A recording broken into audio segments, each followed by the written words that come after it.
America is the land of opportunity. If you more than love for every ghetto youth, get the opportunity to come and experience a foreign country. If you focus on your record, bro, foreign can be one of the nicest place for you. You can drive the nicest car, you can eat the best food, but remember me tell you say, it's not easy. What are the best part of being here for you? Best part of being here for me are raising my kids. Them learn different languages. Say, Right. them get more opportunities if them do well in a school. I say, so, me not say educational system no better at Jamaica, but you see if you are Jamaica and you pitney them, you know, avi.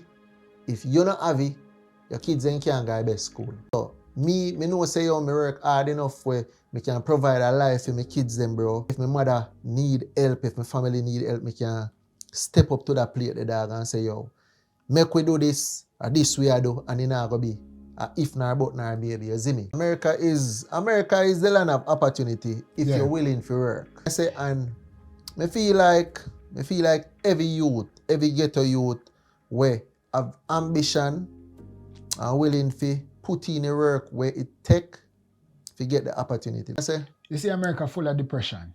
You easily get depressed in this place. And when you readjust your life, when you have to readjust your life to certain things where you're not used to, you don't have no heap of friends. You work from, you go work and you come back in winter time. You can't even go outside, bro. But Jamaica, me can't give it up. You have the best life. Because I know people who were built from scratch at Jamaica to major right now.